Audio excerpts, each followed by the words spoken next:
சாதாரண ஒரு மனிதன் சந்திக்கிற ஒரு விஷயங்களை வந்துட்டு நம்ம ஒரு உடம்பு ரீதியாக இது ஒரு வியாதி ஆக்கிரமா, நம்ம என்ன உடம்புல ஃபேக்ட்ரியாக இருக்குது கேஸ் உண்டாக்குறதுக்கு, அப்படியெல்லாம் கிடையாது.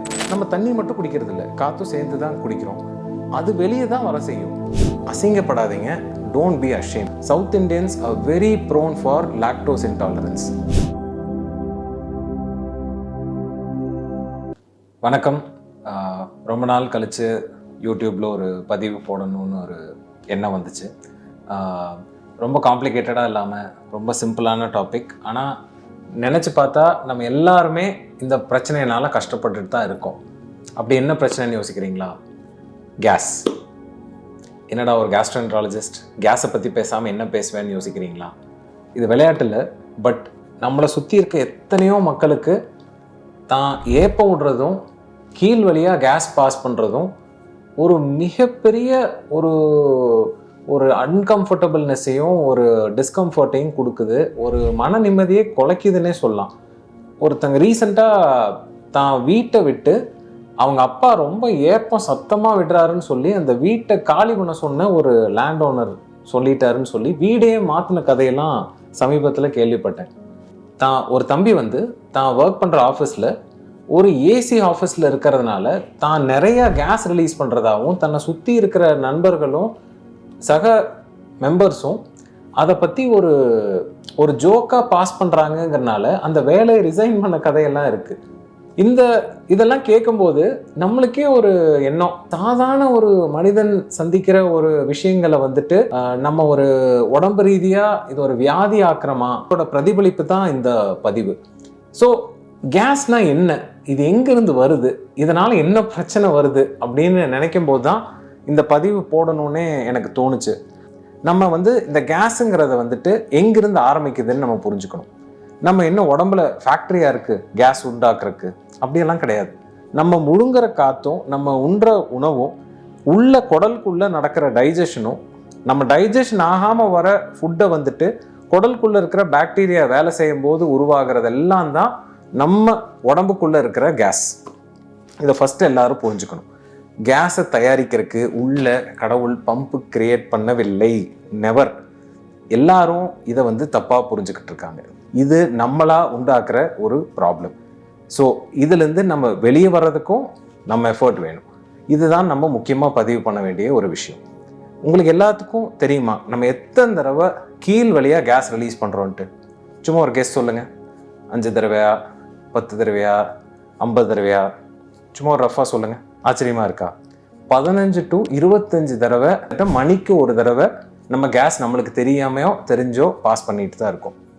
இதில் ஏதாச்சும் அசிங்கப்படுறக்கோ ஒரு அஷேம்டாக இருக்கிறக்கோ அதுக்கெல்லாம் ஒன்றும் தேவையே இல்லை. ஃபஸ்ட்டு இது ஒரு மனித இயல்புங்கிறது நம்ம புரிஞ்சுக்கணும். 2வது, ஏப்பம் விடுறது. இது என்னமோ ஒரு பெரிய வியாதி மாதிரி நிறைய பேர் எங்கிட்ட கேட்குறாங்க. சார் எனக்கு ஏப்பம் விட்டேன், அசிங்கமாக இருக்குது சார் அப்படின்னு கேட்குறாங்க. மனுஷன் சாப்பிடும் போதோ சாப்பிட்டு முடிச்சோ நம்ம உணவு உள்ளும் போது நம்ம சாப்பிட்ற உணவு கூட சேர்த்து நமக்கு தெரியாமையே நம்ம காத்தை சேர்த்து முழுங்குறோங்கிறது நம்ம எத்தனை பேர் மைண்ட்ஃபுல்லாக இருக்கும், நம்ம எத்தனை பேருக்கு அது தெரியுது. ஸோ சாப்பிட்டோன்னே வர ஏப்பமோ ஒரு ஸ்பீடாக தண்ணி குடிக்கிறோம், கடகடான்னு குடிக்கிறோம். நம்ம தண்ணி மட்டும் குடிக்கிறது இல்லை, காற்றும் சேர்ந்து தான் குடிக்கிறோம். அது வெளியே தான் வர செய்யும். ஏன்னா நம்ம உட்காந்துருக்கும் போது நீங்கள் குடித்த தண்ணியோ காஃபியோ இளநியோ இல்லை சாப்பிட்ட சாப்பாடோ அது கூட இருக்கிற எக்ஸ்ட்ரா ஏர் வெளியே ரிலீஸ் பண்ண தான் பார்க்கும். இது நேச்சுரல் பாடியோட மெக்கானிக்ஸ். நீங்கள் சாப்பிட்டோன்னே படுத்துட்டீங்களா, எதுவுமே பண்ணாமல் படுக்கிறீங்க, கேஸ் உள்ளேயும் அடைச்சிக்கும். அந்த கேஸ் கீழே குடல் வழியே இறங்க ஆரம்பிச்சிடும். இதெல்லாம் நம்ம பண்ணுற தப்பு.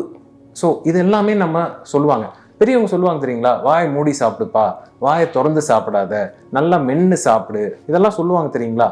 இது எல்லாத்துக்குமே ஒரு அர்த்தம் இருக்குது. நம்ம மெதுவாக முழுங்கும் போது காற்றை முழுங்குற ஸ்பீடும் குறையும், தேவையும் குறையும். இப்போ நம்மளுக்கு எல்லாருக்குமே தெரியும். அது எங்கே ஃபோனை நோண்டிட்டு இன்னைக்கு விஜய் என்ன பேசினாரு, ஸ்டாலின் என்ன பேசினாரு, இன்னைக்கு எங்கள் அங்கிள் என்ன மெசேஜ் அனுப்பிச்சாரு, இப்படியே பார்த்துட்டு சாப்பிட்டா காற்று போகுதா ஃபுட்டு போகுதா யாருக்கு என்ன தெரியும்?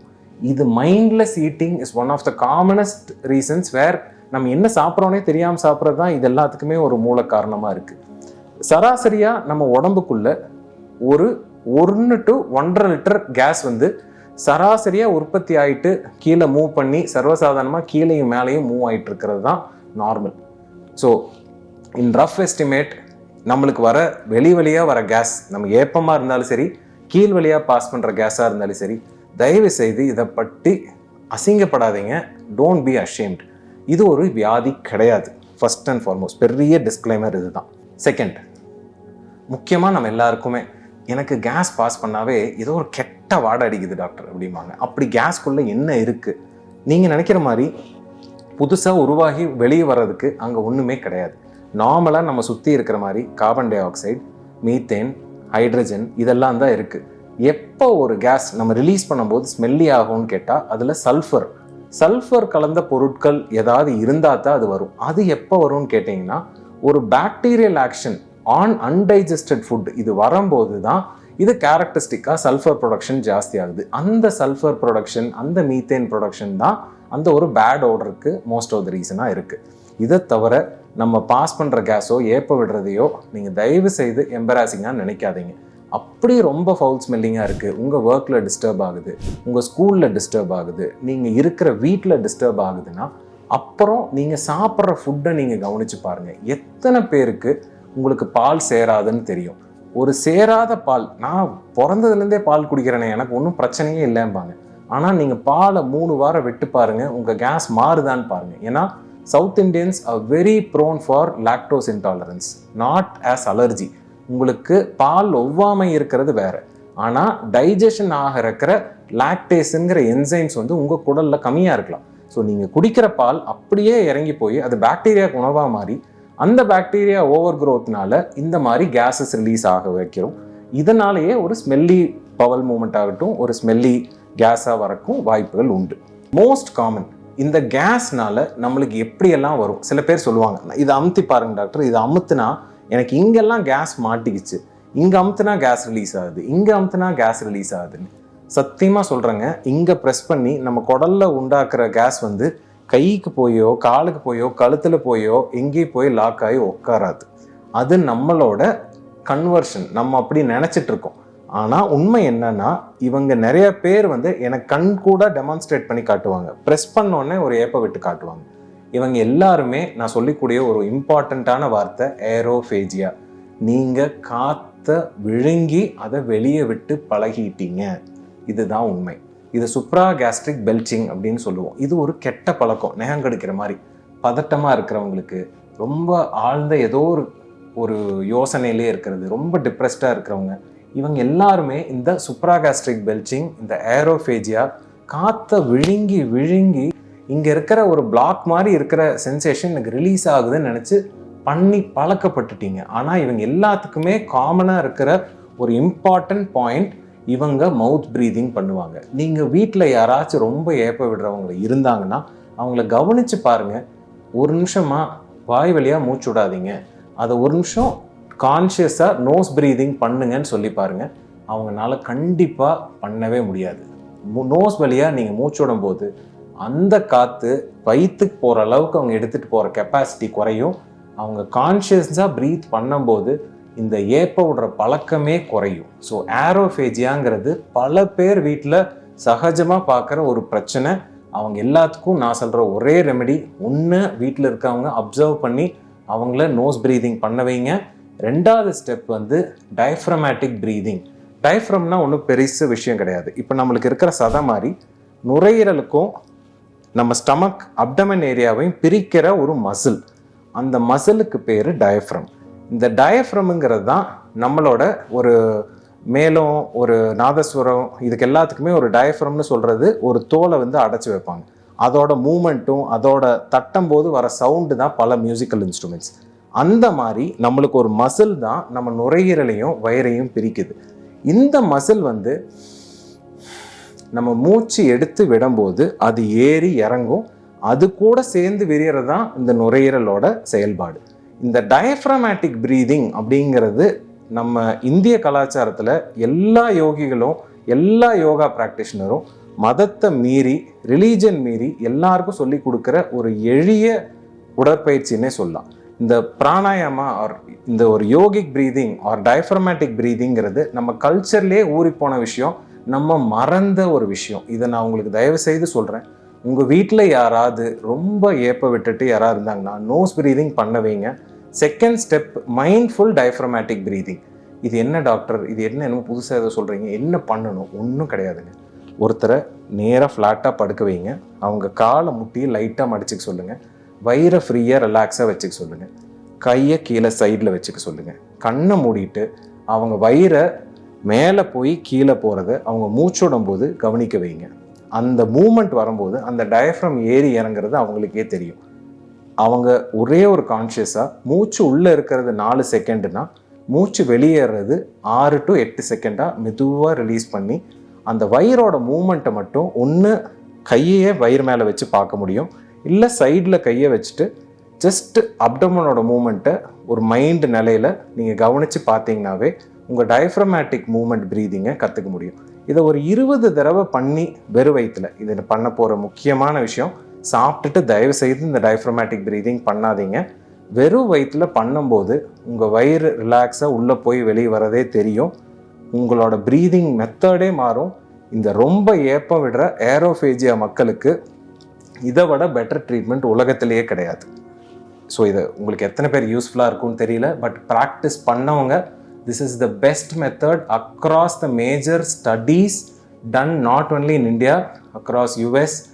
இது வந்து அமெரிக்கன் ஜேர்னல் ஆஃப் கேஸ்ட்ரோஎன்ட்ராலஜியில் ஒரு பப்ளிஷ்டு டேட்டா. டயஃப்ரமேட்டிக் ப்ரீதிங்னு நீங்கள் போட்டு பாருங்கள், அதுக்குடைய எத்தனை ஸ்டடீஸ் இருக்குங்கிறத உங்களுக்கே தெரியும். இப்போது கேஸ் நிறைய பேர் வந்து சொல்லுவாங்க, டாக்டர் எனக்கு உடம்புக்குள்ள நிறைய கேஸ் இருக்குது டாக்டர் அப்படின்னு. அவங்க என்ன மீன் பண்ணுறாங்கங்கிறத அவங்ககிட்ட சொல்ல பேச தான் தெரியும். நிறைய பேர் என்ன சொல்லுவாங்கன்னா, எனக்கு கேஸ் வழியாக ரிலீஸ் ஆகுது, நிறைய நான் வந்து ஏப்பம் விடுவேன் அப்படின்னு சொல்லுவாங்க. சில பேர் என்ன சொல்லுவாங்கன்னா, நான் கீழ் வழியாக எனக்கு கேஸ் போயிட்டே இருக்குது டாக்டர், எனக்கு வந்து எக்ஸசிவாக எனக்கு ரொம்ப ஒரு மாதிரி அன்கம்ஃபர்டபுளாக இருக்கும் அப்படின்னு சொல்லுவாங்க. ஃபார்ட்டிங் அப்படின்னு இங்கிலீஷில் சொல்லுவோம். சில பேர் என்ன சொல்லுவாங்கன்னா, எனக்கு இது ரெண்டுமே இல்லை, ஆனால் எனக்கு வயிறே கொஞ்சம் அப்படியே ஒரு மலைப்பாம்பு மாதிரி புஷ்ஷுன்னு வீங்கிருச்சுங்க, எனக்கு சாப்பிட்டோன்னே எனக்கு ப்ளோட்டிங் இருக்குங்க, எனக்கு ப்ளோட்டிங் தான் டாக்டர், எனக்கு வேறு எந்த பிரச்சனையும் இல்லை, எனக்கு சாப்பிடவே பிடிக்காத காரணமே எனக்கு இந்த ப்ளோட்டிங் தான் அப்படின்னு சொல்கிற மக்கள் நிறைய பேர் இருக்காங்க. இது எல்லாத்தையும் மீறி there is a very few segment of people where அவங்க என்ன சொல்லுவாங்க, எனக்கு காற்று போய் இங்கே பிளாக் ஆயிடுச்சு டாக்டர், எனக்கு அங்கே அப்படியே எனக்கு முதுகில் அப்படியே பிடிச்சிருக்கு, யாராவது என்னை போட்டு குத்தி விட்டாலோ ப்ரெஸ் பண்ணாலோ தான் எனக்கு அந்த கேஸே ரிலீஸ் ஆகும்னு சொல்லுவாங்க. இந்த மாதிரியான டிஃப்ரெண்ட் ப்ரெசன்டேஷன்ஸ் இருக்கும். யாருக்குமே ஒரு ஸ்பெசிஃபிக்கான இப்படித்தான் ஒரு எக்ஸசிவ் கேஸ் வருங்கிற சிம்டம்ஸ் கிடையாது. ஈச் ஒன் ஆஃப் தெம் ஒருத்தரும் ஒரு மாதிரி அவங்க ப்ரெசென்ட் பண்ணுவாங்க. முக்கியமாக நான் இவங்ககிட்ட எல்லாரும் சொல்கிறது, நான் முன்னாடியே சொன்ன மாதிரி gas production and gas movement and இதில் இருக்கிற கான்ஸ்டிடுவன்ஸ் எல்லாமே நம்ம பேசிட்டோம். இது ஒரு எம்பராசிங்கான சுச்சுவேஷனாக இருந்தாலும் இதை வந்து வரிசமாக பார்க்க வேண்டிய நிலைமை வந்து ரொம்ப கம்மியான நிலைமையில தான் வரும். முக்கியமாக நான் ஒன்று இம்பார்ட்டண்ட்டாக ஸ்ட்ரெஸ் பண்ண வேண்டிய விஷயம் வந்து, கேஸ் அங்கங்கே லாக் ஆகுமா, அனட்டாமிக்கலாக நம்ம உடம்பு வந்து அதுக்கான அமைப்பு இருக்கான்னு கேட்டால் கிடையாது. உடம்புல கேஸுங்கிறது ஒரு ஃப்ரீயாக மூவ் ஆகக்கூடிய ஒரு ப்ராஜெக்ட். நம்ம உடம்புல கேஸுங்கிறது ஒரு ஃபிக்ஸடாக லாக் ஆகக்கூடிய பொருளே கிடையாது. நம்ம டைஜஷன் ஆகும்போது உணவு வந்து செரிமானமாகி கீழே மூவ் ஆகிட்டு போயிட்டே இருக்கிறதுக்கு நம்ம குடல் வந்து கம்ப்ளீட்லி ஒரு வயர்டு நெட்வொர்க். அது மேலே ஆரம்பித்து வாயில் மென்று முழுங்கிறதுலேருந்து கீழே நம்ம வந்து மோஷன் போகிறதுக்கு ஆசனவாய் ஓப்பன் பண்ணுறது வரைக்கும் கடவுள் கிரியேட் பண்ண மிகப்பெரிய எலக்ட்ரிக்கல் நெட்வொர்க் வந்து நம்ம குடல் தான். இது வந்து எலக்ட்ரிக்கல் நெட்வொர்க் மட்டும் கிடையாது. இது நீங்கள் கவனித்து பார்க்க வேண்டியது, எதிர்ப்புத்தன்மை லிம்ஃபாய்டு ஆர்கனும் குடல் தான் இருக்கிறதுலே பெரியது. அதாவது உங்களை மூளையில் சுரக்கிற ஹார்மோன்ஸை விட குடலில் சுரக்கிற ஹாப்பி ஹார்மோன்ஸ் வந்து ஜாஸ்தின்னு, செரட்டோனின் ஜாஸ்திங்கிறது இங்கே எத்தனை பேர்த்துக்கு தெரியும்? இதெல்லாம் நீங்கள் யோசிக்க வேண்டிய ஒரு விஷயம். இதில் கேஸ் ப்ரொடக்ஷன் அப்படிங்கிறது most of the time is just ஒரு by product or part of the process of digestion. இதை வந்து ஒரு வியாதியாக ஆக்க வேண்டிய நிலைமை ரொம்ப கம்மியான மக்களுக்கு தான் வரும். யாருக்கு? இதை நீங்கள் கவனித்து பார்க்கணும். டயபெட்டிஸ் இருக்கிறவங்க, ஏன்னா அவங்களுக்கு குடல் அசைவு குறையும். சில டைம் அவங்க எடுக்கிற மாத்திரையினாலையும் சரி, அவங்க எடுக்கிற சில உணவு முறை மாற்றங்கள்னாலையும் சரி, சில டைம் அவங்க குடல் அசைவே சில டைம் மாறும், சில டைம் அவங்க டைஜஷனும் மாறும். அவங்களுக்கு கண்டிப்பாக எக்ஸசிவ் கேஸ் ப்ரொடக்ஷன் வரும். மெட்ஃபார்மின்ங்கிற ஒரு மாத்திரை எடுக்கிறவங்களுக்கு நிறைய பேர் குடல் அசைவும் உள்ளே இருக்கிற கேஸ் ப்ளோட்டிங்கும் is part of the medication adaptation. அந்த மாத்திரை ஆரம்பித்து உடம்பு அடாப்ட் ஆகிற ப்ராசஸுக்கே அந்த உரிய டைம் எடுக்கக்கூடியது தான் அந்த மாத்திரையோட ஒரு எஃபெக்ட். இது மாதிரி பல மாத்திரைகள் உண்டு. அக்கார்போஸ்னு அப்படின்னு இருக்குது, ஓக்லிபோஸ்னு ஒரு மாத்திரை இருக்குது. அதோட பொட்டென்ஷியலே நம்ம சாப்பிட்ற உணவில் இருக்கிற தேவையில்லாத கார்போஹைட்ரேட்டை வந்துட்டு டைஜஸ்ட் ஆக்காமல் வெளியேற்றுறது தான் அந்த மருந்தோட ஆக்ஷனே. அது இவென்ச்சுவலாக நம்மளுக்கு ஒரு ப்ளோட்டிங் உண்டாக்கும். நான் டயபெட்டிஸை மட்டும் சொல்லலை, இது மாதிரி நிறையா மருந்துகள் இருக்குது. ஓல்மிசார்டான், நிறையா நம்ம thyroid medications, hormone medications, women எடுக்கிற மென்ஸ்ட்ரல் ஹார்மோன் பில்ஸ், இன்ஃபர்டிலிட்டி ட்ரீட்மெண்ட்டில் இருக்கிற மக்கள், நிறைய பேர் எடுக்கிற நிறையா மெடிகேஷன்ஸ் கூட குடலோட டைஜஸ்டிவ் என்சைமும் ப்ராசஸையும் மாற்றி ப்ளோட்டிங் உண்டாக்கும். முக்கியமாக நான் அதை ஏன் சொல்கிறேன்னா, உங்களுக்கு இந்த மாதிரி ஒரு சிம்டம்ஸ் இருந்துச்சுன்னா நீங்கள் போய் உங்கள் டாக்டர்கிட்ட பேசி சில மெடிகேஷன்ஸை மாடுலேட் பண்ண முடியும், இல்லை வேறு ஆல்டர்னேட்டிவ் எடுக்க முடியும். ஸோ இதை நீங்கள் அவேராக இருந்தீங்கன்னாவே போதும். இதுக்காக போய் ஒரு கேஸ்ட்ரோஎன்ட்ராலஜிஸ்ட்டை பார்த்து இதுக்காக போய் ஃபுல்லாக ஒரு டெஸ்ட் எடுக்கிறது என்னை பொறுத்த வரைக்கும் தேவையில்லை. பட் எப்போ ஒரு கேஸ்ட்ரோஎன்ட்ராலஜிஸ்ட்டை நீங்கள் பார்க்கணும், அதை நீங்கள் கவனித்து பார்க்க வேண்டியது இருக்குது. உங்கள் மோஷனில் அன்டைஜஸ்டடாக செரிமானமே ஆகாமல் பொருள் அப்படியே வெளியே வருது, கண்டிப்பாக நீங்கள் ஒரு குடல் டாக்டரை பார்க்கணும். மோஷனில் தெரியாத பிளட்டோ இல்லை ஒரு சீதம் மாதிரி மியூக்கஸ் மாதிரி ஏதாவது போச்சா, கண்டிப்பாக உங்கள் டாக்டரை பாருங்கள். பொறுக்க முடியாத வயிறு வலி, சிவியர் பெயின், லைட்டாக நம்ம உடம்புல இருக்கிற கேஸ் வந்து சில டைம் இந்த ரைட் சைடு மேலேயும் லெஃப்ட் சைடோட இந்த எலும்புகளுக்கு கீழே லைட்டாக ஹோல்டப் ஆகிறதுக்கு காரணம் இங்கே வந்து ஒரு குடல், பெருங்குடலோட ஒரு பெண்டு இருக்குது. ஹிப்பாட்டிக் ஃப்ளெக்ஷர்னு சொல்லுவாங்க, லிவருக்கு பக்கத்தில் இருக்கிற ஒரு பெண்டு. ஸ்ப்ளெனிக் ஃப்ளெக்ஷர்னு சொல்லுவாங்க, இந்த மண்ணீரலுக்கு கீழே இருக்கிற ஒரு பெண்டு. இது ரெண்டுமே பெருங்குடல் எடுக்கக்கூடிய ஒரு நேச்சுரல் பெண்ட்ஸ். இந்த இடத்துல சில டைம் குடல் அசைவு கம்மியாகிறதுனால ஏர் லாக் ஆகின மாதிரி ஒரு ஃபீல் இருக்கும். நிறையா மக்களுக்கு இந்த இடம் ஒரு சென்சிட்டிவ் ஏரியா. நம்ம ப்ரொலாங்டு சிட்டிங்கில் இருக்கிறதுனால அங்கே ஒரு அன்கம்ஃபர்டபுள்னஸ் நிறைய பேருக்கு வரும். இதை பற்றி பயப்பட வேண்டாம். இது வந்து ஒரு எக்ஸ்ட்ரா சென்சிட்டிவிட்டி தான். இது ஒரு சிவியரான ஒரு வியாதியோ எதுவும் கிடையாது. உங்களுக்கே யோசிச்சு பாருங்கள், கொஞ்சம் மூவ் பண்ணி பாருங்கள், பொசிஷன் சேஞ்ச் பண்ணி பாருங்கள், ஒரு 20 நிமிஷம் நடந்து பாருங்கள். கேஸ் மூவ் ஆச்சுன்னா டஸ் த பெயின் சேஞ்ச்? அப்படி ஆச்சுன்னா you are looking at only ஒரு bowel sensitivity and just some ஒரு gas passing through that area. அந்த குடல் வழியாக அந்த ஏரியாவை கிராஸ் பண்ணி போகும்போது வர ஒரு சென்சிட்டிவிட்டி தான் அந்த வலி. அது ஒரு வியாதி கிடையாது. இதுக்கு மெடிசன் இருக்கா டாக்டர்? ரொம்ப பேசியாச்சு. மெடிசன் இருக்கா? ஃபர்ஸ்ட் அண்ட் ஃபார்மோஸ்ட் நீங்கள் என்ன சாப்பிட்றீங்கன்னு கவனிங்க. இப்போ உங்களுக்கு ஒரு உணவு சேரலை, ஒவ்வாமை இருக்குது. முக்கியமாக நான் சொல்லக்கூடிய பொருள் பால். உங்களுக்கு சேரலைன்னா கவுஸ் மில்கை, மாட்டுப்பாலை தயவு செய்து குறைங்க, இல்லை நிறுத்துங்க. ஏதோ ஒரு உங்கள் ஆப்ஷன். எனக்கு வந்து மாட்டுப்பால் சேராதுன்னு ஒரு எக்ஸாம்பிள்னா, நான் ஒரு பிளாக் காஃபியோ பிளாக் டீயோ நான் குடிச்சுப்பேன். நான் வந்து இந்த பன்னீர்லாம் எடுக்க மாட்டேன், சீஸ் எல்லாம் மாதிரியான பொருட்கள் குறைக்க மாட்டேன். தயிர், மோர்லாம் ஃபர்மெண்டட் ப்ராடக்ட்ஸுங்கிறதுனால ஒரு லிமிட்டாக எடுத்துக்க முடியும். இந்த மாதிரியான ஒரு அடாப்டேஷன் ப்ராசஸ்க்கு நீங்கள் வரணும். இந்த ப்ராசஸ் வந்து நீங்கள் கோதுமைக்கு இருக்கலாம், முட்டைக்கு இருக்கலாம், நிலக்கடலைக்கு இருக்கலாம், எத்தனையோ விஷயங்கள்ல இருக்கலாம். அதை நீங்கள் கவனித்து பாருங்கள். நான்வெஜ் சாப்பிடும்போது நிறையா பேருக்கு நம்மளுக்கு வந்து இந்தியன் வே ஆஃப் குக்கிங்கில் நம்ம தமிழ் கல்ச்சர்லாம் வந்து நிறையா இஞ்சி, பூண்டு, மிளகு, முக்கியமாக வந்துட்டு டர்மரிக், மஞ்சள், இதெல்லாம் ஆட் பண்ணுறதுக்கான ரீசனே இதெல்லாம் ஒரு டைஜஸ்டிவ் என்சைம் மாதிரி ஒரு எக்ஸ்ட்ரா டைஜஸ்டிவ் பொட்டென்ஷியலே கிரியேட் பண்ணுது. ரெண்டாவது, நல்லா கவனித்து பார்த்தீங்கன்னா, நல்லா வேக வச்ச கறி தான் நம்ம யூஸ்வலாக எடுக்கிறது. ஒரு குழம்பு மாதிரி, ஒரு கறி மாதிரி, ஒரு சூப் மாதிரி எடுக்கிறதெல்லாம் தான். இந்த ஃப்ரைடாக சாப்பிடும்போது சில டைம் ஒழுங்காக வேகாமல் போனாலும் இந்த மாமிச பொருட்கள் உள்ளே போகும்போது பெரிய டைஜஸ்டிவ் இஷ்யூஸ் சில பேருக்கு உண்டாக்கலாம். ஸோ அதையெல்லாம் கவனமாக செலுத்துங்க. கிட்ஸ் முக்கியமாக இந்த ஃப்ரைட் சிக்கன், ஃப்ரைடு இதெல்லாம் சாப்பிடும்போது இன்னொரு எக்ஸ்ட்ரா ப்ராப்ளம் வந்து unwanted food preservatives and frozen food. இதெல்லாம் வந்து ஃப்ரெஷ் ஃபுட்டே கிடையாது. இதெல்லாம் preserved reheated food with lot of salt. So இதெல்லாம் வந்து நேச்சுரலாகவே அந்த கேஸ் ப்ரொடக்ஷனை ஜாஸ்தி பண்ணும். மிக முக்கியமான ஒரு இம்பார்ட்டண்ட் விஷயம் வந்து லோ ஃபாட்மேப் டயட். அதாவது இந்த ஃபாட்மேப்புங்கிறதே ஃபர்மெண்டபிள் ப்ராடக்ட்ஸ் உங்கள் குடலில் இந்த ஃபுட்டில் இருக்கும். சிம்பிளாக சொல்கிறேன், ஃபர்மெண்டபிள்னால் புளிச்சு போகக்கூடிய ஒரு பொருள். எந்தெந்த காய்கறியெல்லாம் ஈஸியாக வெளியே வச்சா கெடுன்னு நீங்கள் யோசிச்சு பாருங்கள். எந்தெந்த காய்கறி எதெல்லாம் ஃப்ரிட்ஜில் ஸ்டோர் பண்ணி வைப்பீங்க, எதெல்லாம் சீக்கிரம் அழுகி போயிடும்னு யோசிச்சு பார்த்தாவே உங்களுக்கு இதுக்கு விட கிடைச்சிடும். ஒரு கிழங்கு வகைகள், நிலத்துக்கு கீழே விளையிற நிறைய பொருட்கள் ஈஸியாக கெட்டு போயிடும். ஏன்னா இது ஈஸியாக அதுக்குள்ளே இருக்கிற காம்பனன்ட்ஸ், ஃபீனால்ஸ், ஆலியால்ஸ், நிறைய பாலியால்ஸ், இது மாதிரியான நிறைய பொருட்கள் உள்ளே இருக்குது. இந்த பொருட்கள் வந்து ஈஸியாக ஒரு பாக்டீரியல் க்ரோத்னால ஈஸியாக அழுகி போயிடும்.